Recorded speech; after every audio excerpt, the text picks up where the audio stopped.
മാനസിക വ്യത അനുഭവിക്കുന്നവരുടെ പുനരധിവാസ കേന്ദ്രമാണ് പെനിയൽ വില്ലേജ് മുരിയാട്. പെനിയൽ വില്ലേജ് മുരിയാടിൻ്റെ പ്രത്യേക ഡോക്യുമെൻ്ററിയിലേക്ക് ഏവരെയും സ്വാഗതം ചെയ്യുന്നു. പെനിയൽ വില്ലേജ്. സ്വപ്നങ്ങൾ തകർന്നുപോയവർക്ക്, നിരാശകൾ കടമപ്പെട്ടവർക്ക് ചിറക് വിടർത്തി പറന്നുയരുവാൻ CST സഭ ഒരുക്കുന്ന പുണ്യഗേഹം പെനിയൽ വില്ലേജ് മുരിയാട്. 2021 മുരിയാട് പെനിയൽ വില്ലേജ് സ്ഥാപിതമായത്. 2021 എമ്മാനുവൽ പാർത്താഴം അച്ഛൻ്റെ സ്വപ്നത്തിൽ നിന്ന് ഉരുത്തിരിഞ്ഞ ഒരു സ്ഥാപനമാണ് പെനിയൽ വില്ലേജ്. പിന്നീട് അങ്ങോട്ട് വിജയകരമായ നീണ്ട വർഷങ്ങൾ.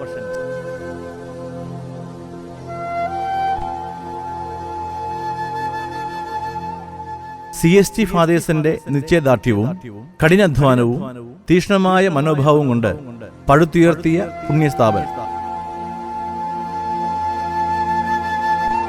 മനോവേദന അനുഭവിക്കുന്നവരുടെ ദുഃഖദുരിതങ്ങൾ അറിഞ്ഞ്, അവരുടെ നൊമ്പരങ്ങൾ തൊട്ടറിഞ്ഞ്, അവരുടെ ഹൃദയങ്ങളിൽ സ്നേഹത്തിന്റെ പ്രത്യാശയുടെ പൊൻകിരണങ്ങൾ പകർന്നു നൽകിയ പുണ്യസ്ഥാപനമാണ് പെനിയൽ വില്ലേജ്.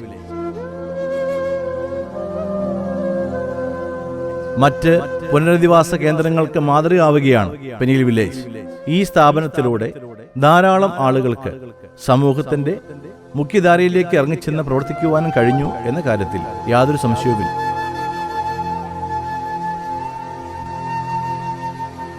CST ഫാദേഴ്സിന്റെ മുമ്പുണ്ടായിരുന്ന അച്ഛന്മാരുടെയും, പ്രത്യേകിച്ച് അലസ് കുമ്പടിയമ്മക്കൽ അച്ഛൻ്റെയും ബിബിൻ അച്ഛൻ്റെയും മറ്റ് 15ഓളം വരുന്ന സ്റ്റാഫുകളുടെയും അക്ഷീണമായ പരിശ്രമവും അർപ്പണ മനോഭാവത്തോടു കൂടിയുള്ള പ്രവർത്തനങ്ങളും, കൂടാതെ CST ഫാദേഴ്സിന്റെ സെന്റ് ജോസഫ് പ്രൊവിൻസിന്റെ പ്രൊവിൻഷ്യൽ അച്ഛനും കൗൺസിലേഴ്സും നൽകുന്ന ആത്മാർത്ഥമായിട്ടുള്ള പ്രോത്സാഹനം ഈ സംരംഭത്തിന് ഉണർവ് നൽകുന്നു.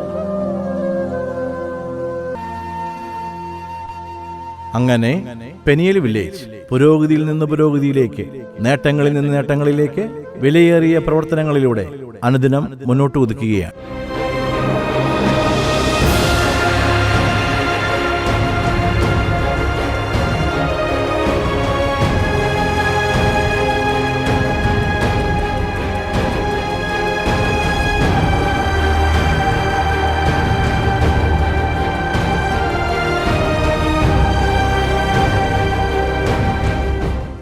നമ്മുടെ പെനിയൽ വില്ലേജിനെ സംബന്ധിച്ച് ഇന്നിവിടെ 30ഓളം അന്തേവാസികളാണ് ഉള്ളത്. ഞങ്ങൾ 2 വൈദികരും 1 റീജന്റ് ബ്രദറും 10-15ഓളം സഹായികളും നമുക്കിവിടെയുണ്ട്, ഇവരെ ശുശ്രൂഷിക്കുവാനായിട്ട്. നമ്മുടെ ആശ്രമത്തിലെ ഈ അന്തേവാസികൾ, അവർക്ക് സ്വന്തമായിട്ട് ഒരു കാര്യവും ചെയ്യാൻ സാധിക്കുകയില്ല. അവർ കുടുംബങ്ങളിലായിരുന്നപ്പോൾ, അപ്പനും അമ്മയും ഉണ്ടായിരുന്ന സമയത്ത് അവരുടെ മാതാപിതാക്കളാണ് അവരുടെ കാര്യങ്ങൾ ചെയ്തു കൊടുത്തുകൊണ്ടിരുന്നത്. അവരുടെ മരണശേഷം അവർ നമ്മുടെ ആശ്രമത്തിലേക്ക് കടന്നു വന്നപ്പോൾ അവരുടെ ആവശ്യങ്ങളെല്ലാം തന്നെ ആശ്രമത്തിലുള്ള അച്ഛന്മാരും അതോടെ തന്നെ ഇവിടെ ജോലിക്ക് സഹായിക്കുന്ന ആളുകളുമാണ് ചെയ്തു കൊടുക്കുക. രാവിലെ ഉണരുന്ന സമയം മുതൽ അവരുടെ എല്ലാ പ്രവർത്തനങ്ങളും നമ്മൾ തന്നെ ചെയ്തു കൊടുക്കും. അവരെ കുളിപ്പിക്കാനും അതോടൊപ്പം തന്നെ അവർക്ക് ടോയ്ലറ്റിൽ പോകാനോ അല്ലെങ്കിൽ ഒരു പ്രത്യേക പ്രാക്ടീസുകളൊന്നും അവർക്ക് ലഭിച്ചിട്ടില്ല. അവരുടെ കാര്യങ്ങളെല്ലാം ഞങ്ങൾ തന്നെയാണ് ചെയ്തു കൊടുത്ത് അവരെ സഹായിച്ചുകൊണ്ടിരിക്കുക. ഇതിൻ്റെ സാമ്പത്തിക സ്ഥിതികൾ എങ്ങനെയാണ്? ആരൊക്കെയാണ് നമ്മളെ സഹായിക്കുന്നത്? ഇവിടുത്തെ ആൾക്കാരെങ്ങനെയാണ്? നമ്മളോട് ഒത്തിരി അധികം സഹകരിച്ചാണോ പ്രവർത്തിക്കുന്നത്? ഇപ്പോഴുള്ള അവസരത്തിൽ നമ്മുടെ ഈ പിള്ളേരെ ശുശ്രൂഷിക്കുന്നതിന് വേണ്ടി സാമ്പത്തിക സഹായം നമുക്ക് പ്രധാനമായിട്ടും കിട്ടുന്നത് പ്രൊവിൻഷ്യൽ ഹൗസിൽ നിന്നാണ്. അതിന് ശേഷം അതോടൊപ്പം തന്നെ നമ്മളുടെ അയൽവാസികളായിട്ടുള്ള നല്ല ഉപകാരികൾ നമുക്ക് വേണ്ടി അരി മേടിച്ച് തരുന്നവരുണ്ട്. ഇട സമയങ്ങളിൽ ഭക്ഷണം കൊണ്ടേ ഉണ്ടാക്കി തരുന്നവരുണ്ട്, അല്ലെങ്കിൽ ഭക്ഷണത്തിന് വേണ്ടി പൈസ തരുന്നവരുണ്ട്, അല്ലെങ്കിൽ നമ്മുടെ പഞ്ചായത്തുകാർ നമ്മളെ സഹായിക്കാറുണ്ട്, നമ്മുടെ ഗവൺമെൻറ് ആശുപത്രിക്കാർ ഡോക്ടേഴ്സ് വന്ന് സഹായിക്കാറുണ്ട്, പുല്ലൂർ ഹോസ്പിറ്റലിൽ നിന്ന് അമ്മാളു ഡോക്ടർ വന്ന് സഹായിക്കാറുണ്ട്. ഇങ്ങനെയുള്ള നിരവധിയായിട്ടുള്ള സുമനസ്സുകളുടെ സഹകരണത്തോടു കൂടിയാണ് നമ്മളിപ്പോൾ ഇവിടെ ഇത് പ്രവർത്തിച്ചുകൊണ്ടിരിക്കുക. പിന്നെ അതോടൊപ്പം തന്നെ നമ്മൾ ഈ സ്ഥാപനം തുടങ്ങിയ അവസരത്തിൽ, അതായത് പാവപ്പെട്ട ആളുകളെയാണ് നമ്മൾ എടുത്തിരുന്നത്. അവരുടെ കാരണന്മാരൊക്കെ മരിച്ചുപോയ സാഹചര്യങ്ങളിൽ പിന്നെ മറ്റു പലരും ബന്ധുക്കാരൊക്കെ ഇവരെ ശുശ്രൂഷിക്കാനോ അല്ലെങ്കിൽ അവരെ അന്വേഷിച്ച് വരാനോ ഒന്നും ആരും താല്പര്യപ്പെടുന്നില്ല. അതോടൊപ്പം തന്നെ ഇവിടെ ശരാശരി നമ്മളൊരു ഓരോ വ്യക്തികൾക്കും ഒരു 2000-2500 രൂപയുടെയൊക്കെ മെഡിസിൻ നമ്മൾ ഓരോ മാസം ഇവർക്ക് വേണ്ടി ചിലവ് വരുന്നുണ്ട്. അതായത് 30 അന്തേവാസികളാണ് നമുക്കുള്ളതെങ്കിലും ഏകദേശം 4-5 ലക്ഷത്തോളം രൂപ ഒരു മാസം നമ്മൾ കണ്ടെത്തേണ്ടതായിട്ടിരിക്കുന്നു. അപ്പോഴത് നമ്മുടെ കുറച്ച് നമ്മുടെ അയൽവാസികളായിട്ടുള്ള ആൾക്കാരുടെയൊക്കെ സഹകരണത്തോടു കൂടിയും മറ്റു പലരുടെയും സഹായത്തോടു കൂടിയാണ് നമ്മളുടെ ഓരോ ദിവസത്തെ അനുദിന പ്രവർത്തനങ്ങൾ മുന്നോട്ട് പോയിക്കൊണ്ടിരിക്കുക. അതോടൊപ്പം തന്നെ നമ്മൾ കൃഷിയിൽ നിന്ന് അവർക്ക് ഭക്ഷണത്തിനുള്ള കുറച്ച് കാര്യങ്ങൾ നമ്മൾ കൃഷി ചെയ്തെടുക്കുന്നു. മറ്റു കൃഷിയിൽ ചെറിയ ഫാമൊക്കെ മനോഹരമായിട്ട്. അപ്പോൾ അവർക്ക് ദിവസം 10, 13, 15 ലിറ്ററോളം പാൽ ഒരു ദിവസം ആവശ്യമായിട്ടുണ്ട്. അപ്പോൾ അതൊക്കെ നമ്മൾ ഫാമിൽ നിന്ന് കണ്ടെത്താൻ വേണ്ടി പരിശ്രമിക്കുന്നത്. അതുപോലെ തന്നെ മറ്റ് മൃഗങ്ങളെയൊക്കെ വളർത്തുന്നു, അവരുടെ ഭക്ഷണത്തിന് വേണ്ടിയൊക്കെ ആയിട്ട് നമ്മൾ അത് ചെലവഴിച്ചുകൊണ്ടിരിക്കുകയാണ്. നമുക്ക് മൊത്തം 25 പശുവാണ്. നമുക്ക് അതിൻ്റെ അകത്ത് നാടൻ പശു എന്ന് പറയുന്നത് ഇത് ഗീറ്, പിന്നെ ഇത് ജേഴ്സി ഒറിജിനൽ ക്രോസ് അങ്ങനെയാണ് പശു. പിന്നെ റെഡ് സിന്ധിയുടെ പശു ഉണ്ടൊരെണ്ണം. പിന്നെ ശരിക്കും നാച്ചുറലായിട്ട് നടന്നു പറഞ്ഞാൽ വെച്ചൂര് പശു ഒരെണ്ണമുണ്ട്. പിന്നെ മെയിനായിട്ട് എരുമയുണ്ടൊരെണ്ണം. വെച്ചൂര് ചോട്ട ഇതാണ് നമ്മുടെ ഒരു വെറൈറ്റി എന്ന് പറയുന്നത്. പിന്നെ നമുക്ക് ജേഴ്സി കൂടുതലായിട്ടാണ് ഉദ്ദേശിക്കുന്നത്. ഇപ്പം നമുക്ക് മൊത്തത്തിൽ നോക്കിയാലും അറിയാം, നമുക്ക് HF എന്ന് പറയാൻ ഈ നിൽക്കുന്ന 3 പശുക്കളേ ഉള്ളൂ. ബാക്കി മൊത്തം HF ജേഴ്സി ക്രോസ് ആണ് മൊത്തം പശുക്കളും. HF എന്ന് പറഞ്ഞാൽ ഒറിജിനൽ ഈ 3 പശുക്കളാണ് നിൽക്കുന്നത്. ബാക്കി എല്ലാം ജേഴ്സി ക്രോസ് ആണ്. ഇതിൻ്റെ അകത്ത് ഗീറ് 2 ഉണ്ട്. ഗീർ എന്ന് പറഞ്ഞാൽ ഒറിജിനൽ അല്ല, സാഹിവാള് ക്രോസ് ചെയ്ത് അതും, പിന്നെ ഒറിജിനൽ ഒരു ഗീറും. ഇത് ഒറിജിനലാണ്. സാഹിവാള് ക്രോസ് ആയത് ചെനയാണ്. ഇതിൻ്റെ ഒറിജിനൽ കുഞ്ഞും ഉണ്ടല്ലേ, ഇതേ നിൽക്കുന്നത്. അതിൻ്റെ കുഞ്ഞവിടെ ഉണ്ട്. പിന്നെ എരുമ. ഇങ്ങനെയാണ് നമ്മുടെ ഇത് പോകുന്നത്. അപ്പോൾ പാലിന് എപ്പോഴും നല്ല കട്ടിയുണ്ടാവും. നമ്മൾ സൊസൈറ്റി കൊടുത്തിരുന്ന് പറഞ്ഞാൽ നമുക്കൊരു 4 മുകളിലേക്ക് എപ്പോഴും ഫാറ്റ് ഉണ്ടാവും.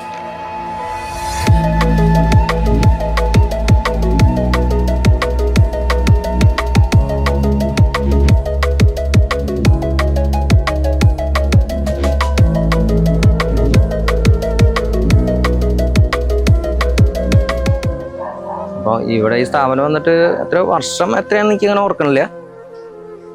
ഇവിടുത്തെ സ്ഥാപനത്തിൽ കുറേ സുഖമില്ലാത്ത ആൾക്കാരും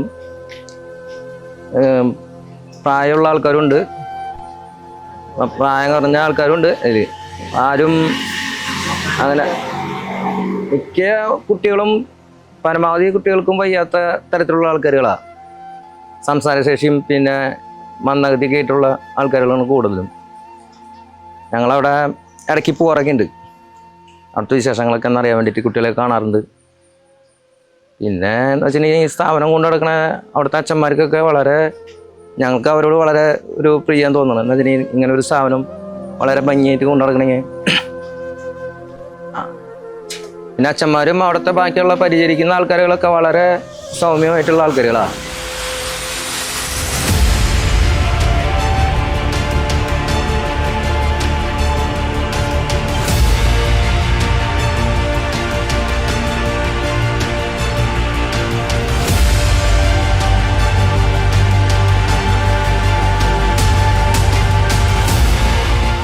രജത ജൂബിലിയുടെ നിറവിലായിരിക്കുന്ന മുരിയാട് ലിറ്റിൽ ഫ്ലവർ ആശ്രമത്തിനും പിനിയൽ വില്ലേജിനും എല്ലാവിധ നന്മകളും ആശംസകളും അനുമോദനങ്ങളും അറിയിക്കുകയാണ്.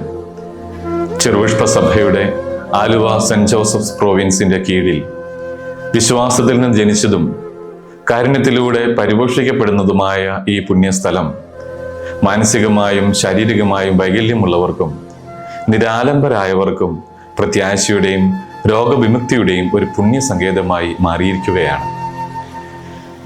സേവനത്തിലൂടെ, ശുശ്രൂഷയിലൂടെ ജീവിക്കുന്ന സുവിശേഷത്തിന്റെ ദൃശ്യമായ ഒരു പ്രകടനമായിട്ട് ഇത് മാറട്ടെ എന്ന് പ്രാർത്ഥിക്കുന്നു. ഇവിടെ പുതുതായിട്ട് ആരംഭിക്കുന്ന ലിറ്റിൽ ഫ്ലവർ ഫിസിയോ കെയർ എന്ന ഫിസിയോതെറപ്പി യൂണിറ്റിനും എല്ലാവിധ വിജയങ്ങളും ആശംസിക്കുകയാണ്. കാരുണ്യത്തിന്റെ നിശബ്ദ ത്യാഗങ്ങളിലൂടെ ഇതിനെ മുന്നോട്ട് കൊണ്ടുപോകുന്ന എല്ലാവരെയും, വളരെ പ്രത്യേകിച്ച് ഇവിടെ ശുശ്രൂഷ ചെയ്യുന്ന എല്ലാ അച്ഛന്മാരെയും ജോലിക്കാരെയും വളരെ സ്നേഹത്തോടെ നന്ദിയോടെ സ്മരിക്കുകയാണ്. അഭയം തേടുന്നവർക്ക് ജീവിത വെളിച്ചത്തിൻ്റെയും സ്നേഹത്തിൻ്റെയും ഒരു ഭവനമായി എന്നും നിലനിൽക്കാൻ ലിറ്റിൽ ഫ്ലവർ പിനിയൽ വില്ലേജിന് സാധിക്കട്ടെ എന്ന് പ്രാർത്ഥിക്കുന്നു. ദൈവം അനുഗ്രഹിക്കട്ടെ. എല്ലാവിധ നന്മകളും വിജയങ്ങളും.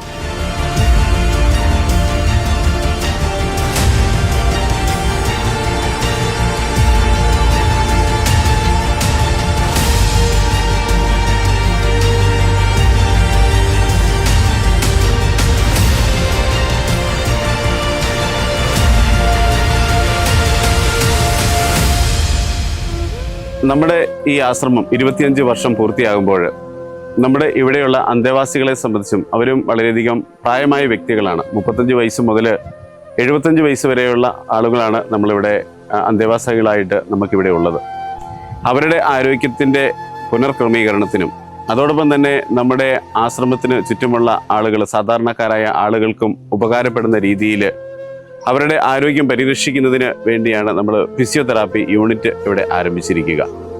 Medicine adds days to life, physical therapy adds life to days. വൈകല്യങ്ങളാലും വേദനകളാലും ബുദ്ധിമുട്ടുന്നവരിലേക്ക് മെച്ചപ്പെട്ട ജീവിതാവസ്ഥയിലേക്ക് എത്താനുള്ള ഫിസിയോതെറാപ്പി യൂണിറ്റ് ഇവിടെ നടത്തപ്പെടുന്നുണ്ട്. CST ഫാദേഴ്സിന്റെ നേതൃത്വത്തിൽ ഫിസിയോ കെയർ.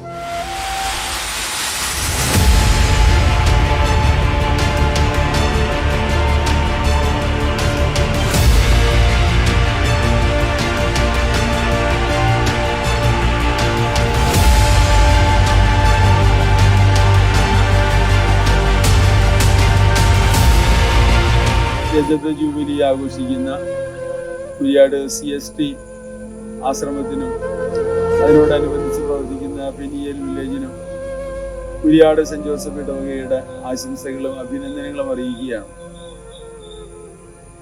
ആരോരും സംരക്ഷിക്കാനില്ലാത്ത വിധം ബുദ്ധിമാന്യം സംഭവിച്ച വ്യക്തികൾ, മെന്റലി ചലഞ്ചറായിട്ടുള്ളവർ, അവരെയൊക്കെ വളരെ സ്നേഹത്തോടെ, ഈശോയുടെ സ്നേഹത്തോടു കൂടി ചേർത്ത് പിടിച്ച് പ്രവർത്തിക്കുന്ന വൈദികരെയും മറ്റു അന്തേവാസികളെയുമാണ് എനിക്ക് എപ്പോഴും അവിടെ കാണാൻ സാധിച്ചിട്ടുള്ളത്.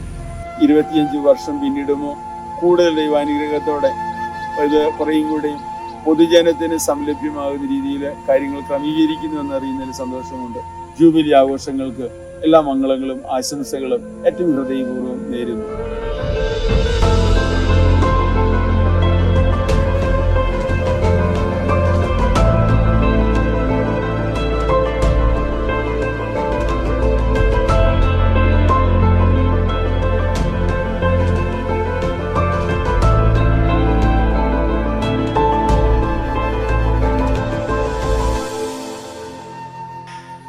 ഇവിടെയുള്ള ഇൻമേറ്റ്സിൻ്റെ ഒരു ദിവസത്തെ പ്രോഗ്രാം എന്ന് പറയുന്നത്, അവർ രാവിലെ 5 മണി തൊട്ട് എഴുന്നേൽക്കുന്നവരുണ്ട്. ഉറക്കം കുറവാണ്, അവർക്ക് മരുന്നുകളൊക്കെ കഴിക്കുന്നതുകൊണ്ട്. രാവിലെ ഒരു 7 മണിയൊക്കെ ആകുമ്പോഴത്തേനും അവരുടെ ക്ലീനിങ്ങുകളൊക്കെ ആരംഭിക്കും. ഒരു 8:30യോട് കൂടിയാണ് അവരുടെ ബ്രേക്ക്ഫാസ്റ്റും കാര്യങ്ങളൊക്കെ. അത് കഴിഞ്ഞ് 9 മണിയൊക്കെ കഴിയുമ്പോഴത്തേനും മരുന്നുകൾ കൊടുക്കാനൊക്കെ ആയിട്ട് തുടങ്ങും. അത് കഴിഞ്ഞ് പിന്നെ ഒരു 11 മണിയൊക്കെ ആകുമ്പോഴത്തേനും ഒരു കഞ്ഞിവെള്ളം കൊടുക്കാനൊക്കെ ആയിട്ട് കൊടുക്കും. അത് കഴിഞ്ഞ് ഉച്ചയ്ക്ക് ഭക്ഷണം എന്ന് പറയുന്നത് 12:30 സമയത്താണ്. 12:30ക്ക് അതും നമ്മൾ എല്ലാം ഇറച്ചിയൊക്കെ ഉണ്ടെങ്കിൽ എല്ലൊക്കെ കളഞ്ഞ് അതൊക്കെ മാറ്റി അവരുടെ ആവശ്യത്തിന് ഓരോരുത്തർക്കും ക്രമീകരിച്ച് കൊടുക്കും. അത് കഴിഞ്ഞ് ഉച്ച കഴിഞ്ഞ് ഒരു 3:30ഒക്കെ ആകുമ്പോൾ അവരെ കുളിപ്പിക്കുന്ന സമയം, എല്ലാവരെയും കുളിപ്പിക്കും. അത് കഴിഞ്ഞ് ചായ കുടിച്ച് കഴിഞ്ഞ് വൈകുന്നേരം ആശ്രമത്തിൻ്റെ ചുറ്റുപാടുമൊക്കെ ആയിട്ട് വഴി കൂടെ അവരെ നടത്തിക്കും. പരമാവധി എല്ലാവരെയും നടത്തിക്കാനൊക്കെ ആയിട്ട് ശ്രമിക്കും. വീൽ ചെയർ, 1-2 പേർക്ക് വീൽ ചെയറിൽ പോകേണ്ട കാര്യമുണ്ട്. അവരുടെ കാലുകൾക്ക് ഹാൻഡിക്യാപ്ഡ് ആയിട്ടുള്ളവർ, അവരെ വീൽ ചെയറിൻ്റെ അകത്തും ഇതുപോലെ തന്നെ ഞങ്ങൾ നടത്തിക്കും. ഒരു 4 റൗണ്ട് അവരെ ഇതുപോലെ വഴി കൂടെ നടത്തിച്ചിട്ട് പാർക്കിൽ കുറച്ച് നേരം ഇരുത്തും. കുറച്ച് നേരം വർത്തമാനമൊക്കെ പറഞ്ഞ് എല്ലാവരുടെയും കൂടെ ആയിരിക്കാനും സന്തോഷിക്കാനൊക്കെ ആയിട്ട് ഈ പാർക്കിൽ അവർ സമയം കണ്ടെത്തും. അത് കഴിഞ്ഞ് വൈകുന്നേരം 7 മണിക്ക് എല്ലാവരും ഒരുമിച്ച് കൊന്ത ചെല്ലും. കൊന്ത ചെല്ലുന്നത് അവരുടേതായ രീതിയിലാണ് കൊന്ത ചെല്ലുന്നത്. അത് പ്രാർത്ഥനകളൊക്കെ ചെല്ലുന്നവരുണ്ട് അതിനകത്ത്. പരമാവധി ഒരു 8-10 പേരോളം പ്രാർത്ഥനകളൊക്കെ ചെല്ലുന്നവരുണ്ട്. അപ്പം നമ്മൾ ലീഡ് ചെയ്ത് കൊടുക്കും. അവർ ബാക്കി പ്രാർത്ഥനകളൊക്കെ ചൊല്ലിക്കോളും. അത് കഴിഞ്ഞ് 7:30യോട് കൂടി അവരുടെ ഭക്ഷണങ്ങളും കാര്യങ്ങളൊക്കെ കൊടുക്കും. അത് കഴിഞ്ഞ് മരുന്നും കഴിച്ച് ഒരു മരുന്ന് കഴിച്ച് കഴിഞ്ഞ് പിന്നെ ഒത്തിരി നേരം അവർ നിൽക്കുകയില്ല. ഒരു 9 മണിയൊക്കെ കഴിയുമ്പോഴത്തേനും എല്ലാവരും ഉറക്കം പിടിച്ചിട്ടുണ്ടാവും. അല്ലെങ്കിൽ നേരത്തെ തന്നെ പോയി കിടക്കും.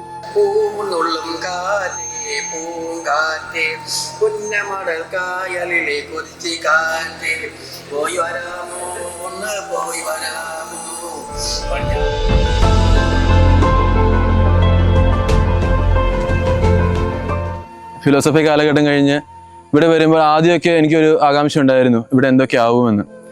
റീജൻസി കാലഘട്ടമാണ് എൻ്റെ ഇപ്പം. ഇതിലെ ആദ്യത്തെ അപ്പോയിൻമെൻറ്റ് എനിക്ക് കിട്ടിയേക്കുന്നത് മുടിയാട് ആശ്രമത്തിലാണ്.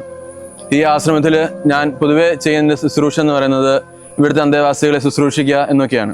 നല്ലൊരു എക്സ്പീരിയൻസ് തന്നെയാണ് എനിക്കിവിടെ കിട്ടുന്നത്. കാരണം ഇവരൊക്കെ നോക്കുകയും ചെയ്യുക, ഒരുപക്ഷെ ബുദ്ധിമുട്ടുള്ള കാര്യമായിരിക്കാം, എങ്കിലും അതിലൊരു സന്തോഷം കണ്ടെത്തുക എന്നതാണ് എൻ്റെ ഒരു ആഗ്രഹം. നല്ലൊരു എക്സ്പീരിയൻസും നല്ലൊരു അറ്റ്മോസ്ഫിയർ ഇവിടെ കിട്ടുന്നതുകൊണ്ട് മുമ്പോട്ടുള്ള ജീവിതത്തിലും ആൾക്കാരെ ശുശ്രൂഷിക്കാനുള്ള ഒരു താല്പര്യം പോലും എൻ്റെ മനസ്സിലുണ്ടായിട്ടുണ്ട് എന്ന് ഞാൻ വിചാരിക്കുന്നു.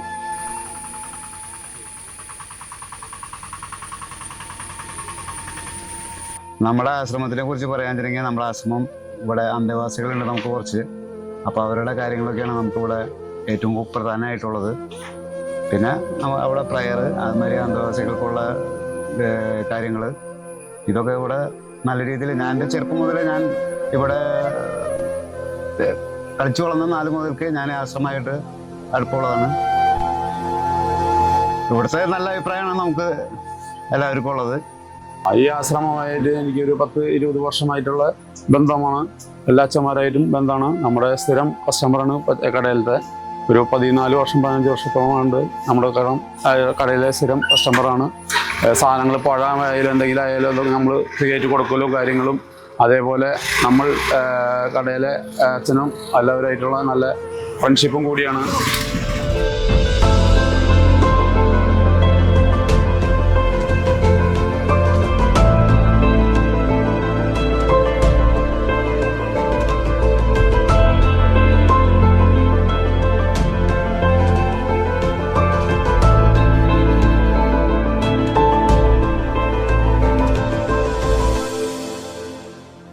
അവിചാരിതമായി ഒരു ദിവസത്തെ എൻ്റെ അമ്മാമ്മയോടുള്ള സംസാരത്തിനിടയിലാണ് കാരുണ്യ പ്രവൃത്തികൾ ചെയ്യാൻ എങ്ങോട്ട് പോകണം എന്ന ആശയം വന്നത്.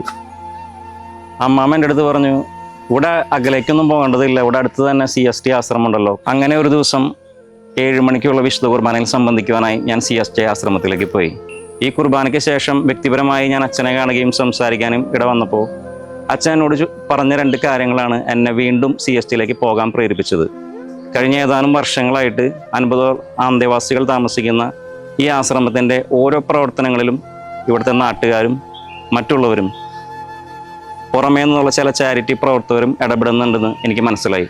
അതിനുശേഷം ഞാൻ നിരന്തരം CST ആശ്രമത്തിൽ പോകാനിട വരികയും അവിടുത്തെ അച്ഛന്മാരുമായിട്ടും അന്തേവാസികളായിട്ടും അവിടെ പ്രവർത്തിക്കുന്നവരുമായിട്ടും വിശാലമായ ഒരു കണക്ഷൻ കാത്തു സൂക്ഷിക്കാനും ഇടവന്നു.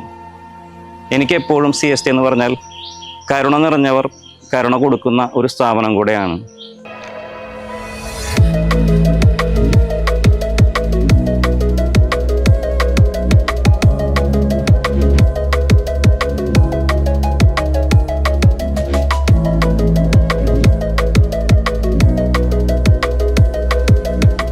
നമ്മുടെ CST ആശ്രമം രജത ജൂബിലിയുടെ നിറവിലാണ്.